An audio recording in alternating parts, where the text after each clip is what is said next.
ভাষা গুৰুসকল, মোৰ সমনীয়া বন্ধু বান্ধৱীসকল, মোৰ ডাঙৰ দাদা বাইদেউ তথা মোৰ কণ কণ ভাই ভণ্টীসকল, মোৰ নাম শ্ৰী বিতুপন কলিতা। মই ৬ষ্ঠ শ্ৰেণীত পঢ়োঁ।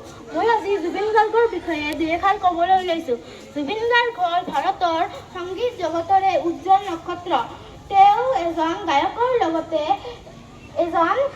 এজন বাদ্যযন্ত্ৰী, সুৰকাৰ, গীতিকাৰ, অভিনেতা তথা কবিও আছিল। তেওঁ অসমৰ প্ৰত্যেকটো প্ৰজন্মৰে শ্ৰেষ্ঠ কণ্ঠশিল্পী। 1972 চনৰ 18 নৱেম্বৰৰ দিনা মেঘালয়ৰ তুৰাত তেওঁৰ জন্ম হৈছিল। তেওঁৰ পিতৃৰ নাম হ'ল মোহিনী মোহন বৰঠাকুৰ আৰু তেওঁৰ মাতৃৰ নাম হ'ল ইলি বৰঠাকুৰ। জুবিনৰ প্ৰকৃত নাম হ'ল জুবিন জীৱন বৰঠাকুৰ।